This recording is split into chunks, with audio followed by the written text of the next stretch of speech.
Well, guys, we're back. IHR live after hours because they've turned the electrics off. They're trying to kick us out, but we've got one more to go. This is the last one.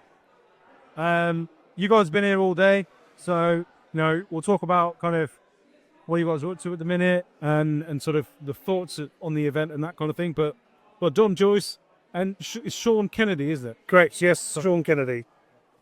It's one of those. No, it's absolutely fine. Thank you for joining me.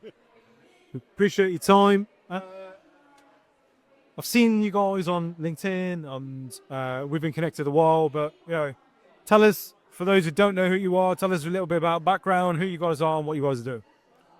Dom, do you want to lead the charge? One, and Dom Joyce, Squad Beauty Recruitment now, mixture of agency, RPO in house, like making content sometimes, and currently see a tier leader band in crews, whilst content creation navigator and whatnot and shenanigans.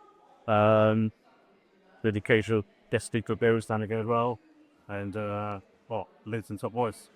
Had to get that one that. Yeah, you have to squeeze that in somehow. You worked hard for that little blue badge. The kids about, honestly, up there, it's terrible, and I can't understand, I'm like, don't worry, it's The only people who care are other people who are trying to get that badge, that's it, right? So, myself. Actively trying to get it at the moment. On that note, I'm Sean Kennedy. I've been in recruitment for 11 years and with a mixture of agency, then obviously becoming a failed agency recruiter, I went internal and started all of my career, been in technology, even working for like a huge AI focused company at the moment. Fell in love with creating content, getting involved in the community, and I'm actually here today as a judge for some brilliant kind of technology that's been rolled out. Like I was asking one of the guys earlier from Hubert, who's actually won. They were very good. Very big on this morning, very first thing. I had a huge concern about like people cheating in interviews, and like the Hubert, one of the guys from Hubert just literally kiboshed that straight away. I was like, this is how it kind of transacts that, and I was very impressed. Yeah.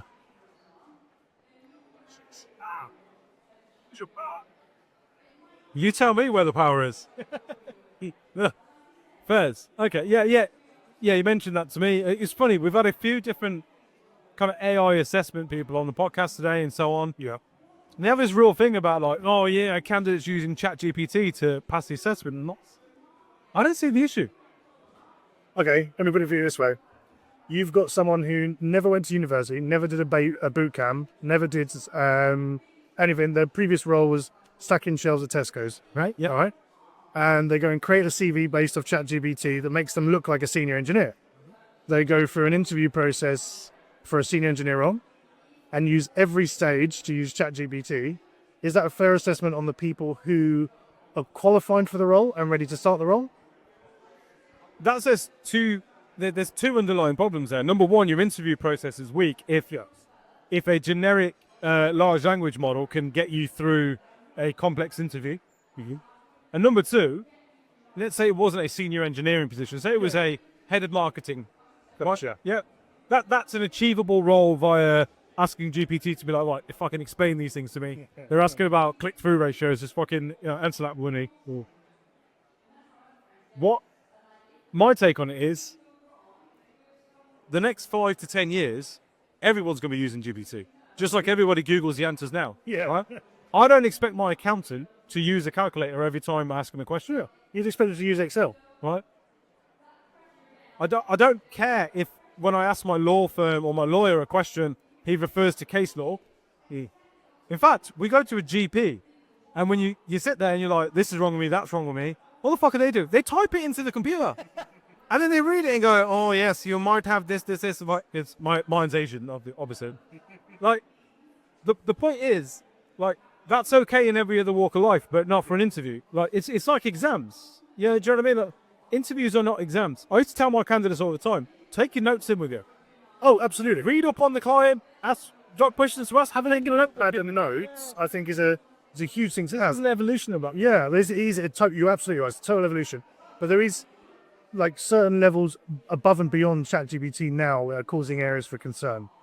So during interviews, I had a friend of mine this is a few weeks ago, a guy called John Gould, and he did a viral post about it, how someone was using a deepfake, so they couldn't tell that he was reading off a screen, just to like do the interview process. Like, how do you even start to navigate that if you don't have the right tools? But luckily, like some of the things here actually alleviate that problem, Yeah. which has been quite cool. Yeah. I mean, more The so. other side of it though is that listen, if somebody can, oh, we're back on. It's too late now. We've started rolling. We started rolling in the dark, mate. It's too late. You have to go around flicking the lights. Get those bicycles over there and start like generating it. Look, the truth is, I think just using GPT isn't always going to give you the right response and the right answer, right? The fact of the matter is, we all know that even when you put something into ChatGPT, you have to sense check the answer. You got to look at it and go, "I don't sound right." I've done business forecasts and tried to work out EBITDA for a business I'm looking at investing in, and then looked at it and gone, "That don't look right," because I know what I'm looking for. I just have to do the grunt work for me. In exactly the same way, if I've used it to pass the interview, I have some level of competency. I'm not going to be able to use ChatGPT to get a job as a brain surgeon, right? But if I can use ChatGPT to get the job in your business as a You foot in the door. yeah, then hey, what? That I get. Okay. Okay, let me rejig what I said. If we're getting your foot in the door, totally acceptable. Yeah. However, if you're trying to shoot for the moon, right? I think there needs to be a little bit of a answer, mate. yeah. You got to get it. What's your thoughts on this, Dom? I think as well, it's with humans asking you questions that perhaps AI won't help with, because she did sit there and put an answer around what tech stack do you from how you used it to build a new platform or not. But reality is that actually, ask you to keep questions, won't you have to be open? And just start asking you these questions that actually require either cognitive emotions to answer. And if you test someone out, obviously, first, like, the tools that you need to make sure, of course, like, I use Testera to, of course, what the screen. We're doing an assessment like the numerical reasoning. See, you can obviously they pause for a while, there's two sets of eyes on your screen. They don't test the competencies, the skills there in like tech stats, right? But rather than sitting there and doing the whole Monday cliche, all times you've done this, so the dealing about the building. Like, Lulis, don't take your appointment. I realize those things are genuine and you saw that happen. That's when you know. If you go, how'd you get into being like a back-end engineer then? And they're just like, and you can just tell, like, it's like dating, right? It's pretty much there's layers, I think. Which goes back to my point, right? It's your interview. If I can use ChatGPT to pass your interview process, your interview process needs work, Absolutely. right? Your interview process is super flawed if someone can use a basic intelligence to get through. However, I think what a business should be doing is to identify what exactly is out there. Like taking stock of when you start recruiting, you take stock of your own arsenal. I think a good point to be should be taking stock of what's going to come against you. So knowing what the tools are out there, knowing what people can use. I've seen people like blatantly read off a screen in like recent weeks, not like in the past, recent weeks, right? Which is absolutely insane. And I think, you say, look, God loves a chancer, right? But still, at the same time, these are people applying for like... Would they either help people that are good, perhaps that doesn't tell, and about a few minutes? Just about to say that. Because look, I think the whole concept of an interview is flawed. But that's more... We're not wrong. Listen, I'm a silver-tongued arsehole. I can sweet talk my way into anything, right? That doesn't mean I'm the best person for this job. The guy who used to work for me that now does my video editing, Tristy, God bless him, he is the most hard-working guy you'll ever meet. But he's socially incredibly awkward and has been out of work since our recruitment business shut down. I had to let him go, right? Because no one's taking a job. Wasn't for that reason, right? No. He was great. He's the one that built Rexels. Rexels only exist in August only because of his hard work. So hence we kind of keeping him with me, and I feel like I owe it to him to do something with him, right? Because, like, he's not a great interviewer, but because of the way the world is, and you've got to be great at interviews. He's always second, the third choice, right? Because he doesn't need to. But when I offered him the job, he sort of just went, And I was like, I don't know whether he's going to start. Like, I don't think he didn't look like he cared. And he was like, no, I was over the moon. Well, interviews are typically like a one-size model for everyone. Yeah. I'm going to sound like a huge nerd. Albert Einstein said, if you judge a fish on how it can climb a tree, then, of course, it's not going to be right for the rest of the thing. I think, The crowd are loving these. yeah, I know. The beat-ups, aren't they? Welcome, gang. That's a time not get off. Yeah, so Yeah, if you got finish it. it's when the play-out music comes in a minute, then we'll be like, oh, okay. But yeah, I think you're absolutely right that we should change how we interview certain people. I have been in recruitment for 11 years. I get so nervous. I had an internal opportunity not too long ago.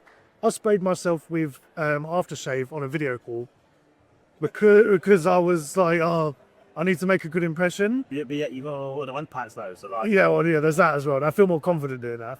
But like, there's such a nerve. Like, if you ask me my name, I'll be like, hi, my name's Nitin. What? Yeah, like interviewing now is still an archaic historical art form. I think people now just sort of think like, I really not ask the like program questions, like comms questions, like we're testing ability skill sets somehow, right? 'Cause, like people hire people, like it's sales, like we're in sales environment.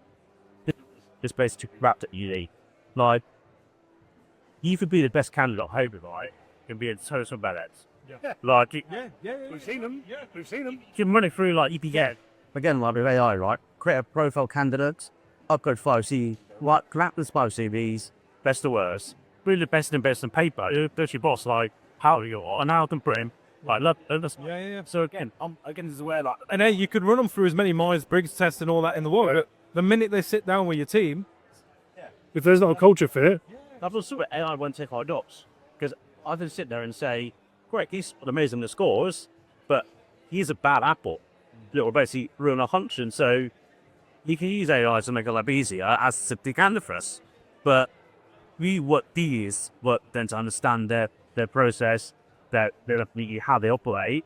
That's when you will still get or interview actually get on the right candidate. So you're not asking and again, mundane last days questions that go, tell me about time you've done this. Like I hate those questions because look, it's basically it's the value. also I just lie because I'm like I do like I'm considered someone telling the truth about what I did about improving stakeholder management, like because again you're there to basically wow, shock and awe and almost like flock it. Whereas like let's ask back how I operate as a person day to day. What do I do? And you'll get a more authentic answer from me. I'm more relaxed about as I think to right. How am I going to partner rides out or sand braids? And it's let it flow, like it's got like a date, right? Or sit there and interrogate me. I give a 10 after a 4, like instantly. And now, boys, an hour long, 45 minutes being grilled, 4 an hour, like, oh, now what about us? Like you said though, right? It's a sales me-ish. An interview should be, hey, I'm looking for a certain set of skills, and so I'm going to present to you my business and the gap of this skill set that I've got that I'm looking to fill. Yeah. And I expect you to approach this like a business meeting as well and say, hey, here's the things that I do, and this is the value that I can bring. here's to the you. problems I can solve for you. And yeah. and you, it is a sales interaction because you're selling me your time in exchange for money. Yeah. We've got to start that employee mindset is already starting to shift in certain generations where it isn't I'm subservient to you. It's hey, I'm selling you my time. So you better make my fucking time worthwhile. Otherwise, guess what? I'll try somewhere else.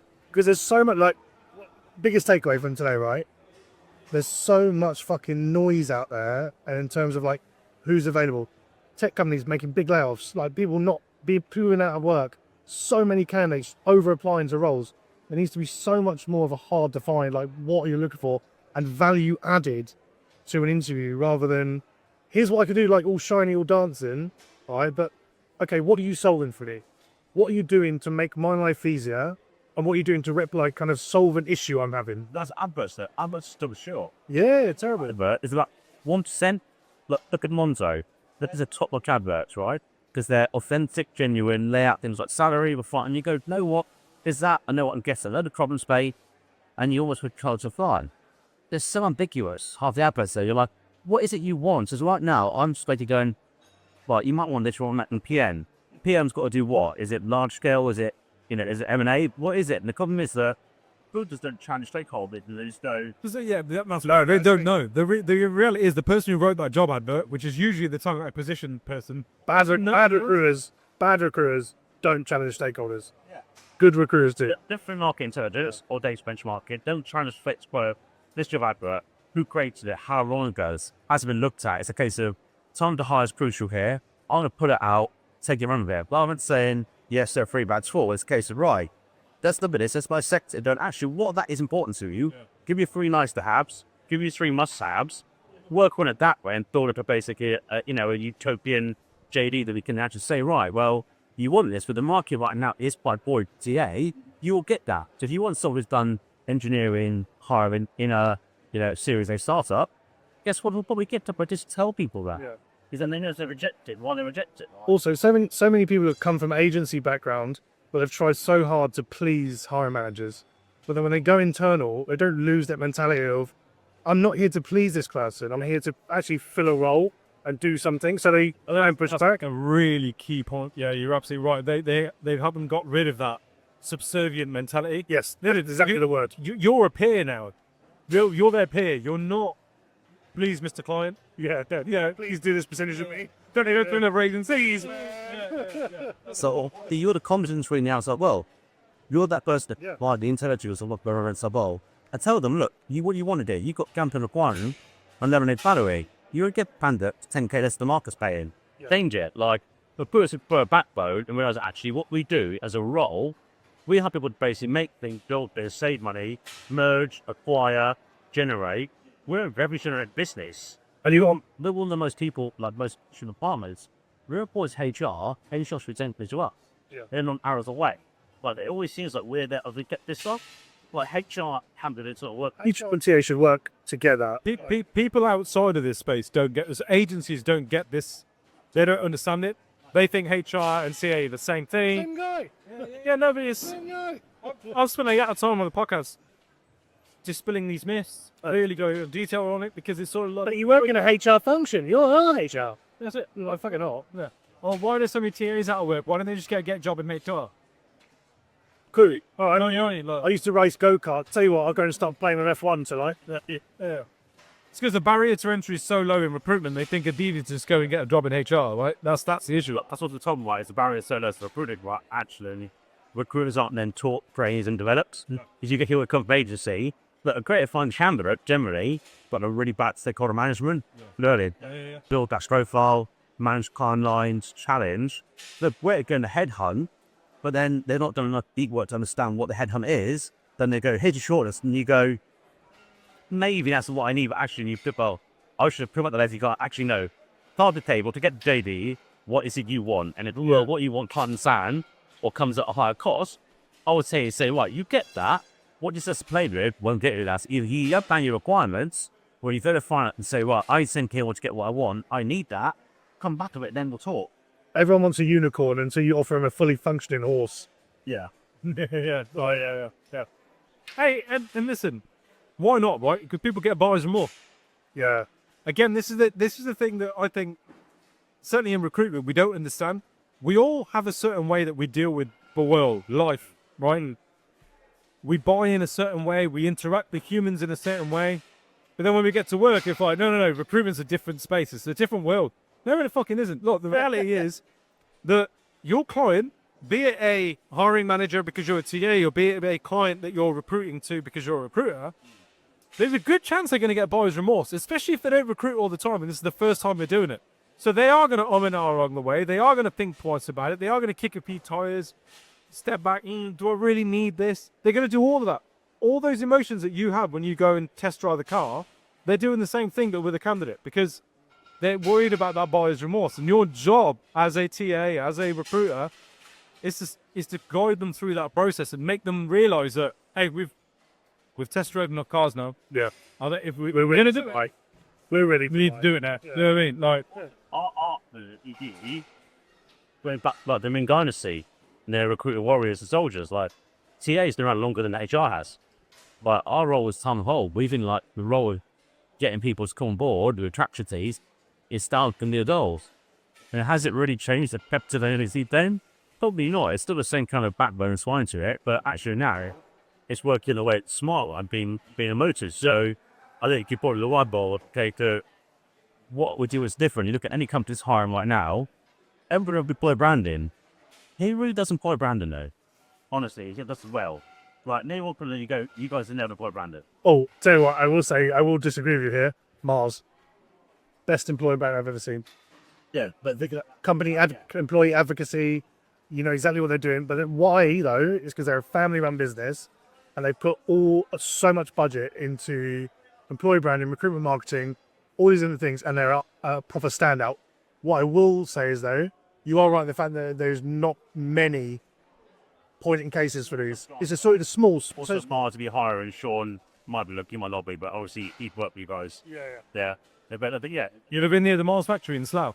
Yeah, we live there. Oh, yeah. Yeah, we're Not in Reading. Sick. Oh, okay. Yeah. No, my sister lives in Slough, so all my cousins are from Slough. Yeah. Fucking love the smell of the Mars factory though. But on a hot summer's day, being a 16-year-old playing football, go, they are shitting chocolate. Surprised they all having that diabetes. This one, Yeah, do that. I've got a couple of friends that work there, and that's not why I said Mar was good. Just FYI. I mean, our friends that work there with great. call fucking holiday. Call me here doing a job. No, but they speaking of like, they give them so much free chocolate, like it is insane. That's probably got to be one of the biggest perks of the job as well. Yeah, I think it's sort of with they talk about all of an AI one, great, like automating, but the talent matters, right? Like, we're not looking at our own employees. How are we giving them to grow, to develop? How are we empowering them? How are we communicating with them? Talent mapping, like talent management, stability.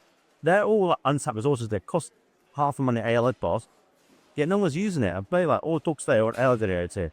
Still remember them, actually, like, It's because we're so focused on looking that way that we don't, that's the Jenny Roll thing. Well, the rear view mirror is smaller than the bone, but for a reason. The truth is, the reality is, we think we nailed it. Oh no, but this is the way everything's moving. Automation, AI, we need to be on point. So that's great. But all the trail of shit you left behind you, We so talk many about different things you can do well. they talk about like you work with engineers. They have a thing called tech debt. Yeah, there is a huge thing of like HR debt and like HR function, let's say, and recruiter debt of stuff we haven't done that's fallen behind. Yeah. People call themselves experts. I will die on this hill. There are no experts in recruitment or talent acquisition because it's an ever-evolving platform and industry. You can't be an expert. You can be well versed, like these three fine gentlemen sat here, well versed, I'm sure. I was about to thought these were, and I was like, what is that? But it's like you can be well versed. I don't think there's any experts because what's powerful now won't be as powerful next year. No, people, you're absolutely right. Absolutely right. Gents, we're going to cut here because everyone is packing up, and I'm going to go back to Coventry. So, yeah. Thanks for having us. We should definitely do this again. Yeah. I'm at Wreckfest this year. You guys there? Yeah. I'm going to try and win myself a free ticket, and then I'll go. Win yourself a free ticket? I'm doing the talk there, so I need a plus one. So yeah, I was going to say I can get you in. Oh, nice. I can get you in. Yeah, I'll get you in. Well, yeah, let's do this at Wreckfest. So I'm there for at least half the day in the podcasting tent, and then doing a podcast workshop thing with James Whitelock. So nice. Yeah, let's definitely do that, and we'll talk about that sort of HR debt and kind of how to solve that. That's a really good conversation. Also, gentlemen, I want to thank you very much. That's all from us, guys. That's all from me at IHR Live. Thank God, it's been an exhausting day. So if you are still watching, listening, subscribing, all that bullshit you guys do, thank you for doing it. Keep doing it. We'll see you again next time. All fucking buildings about to fall down.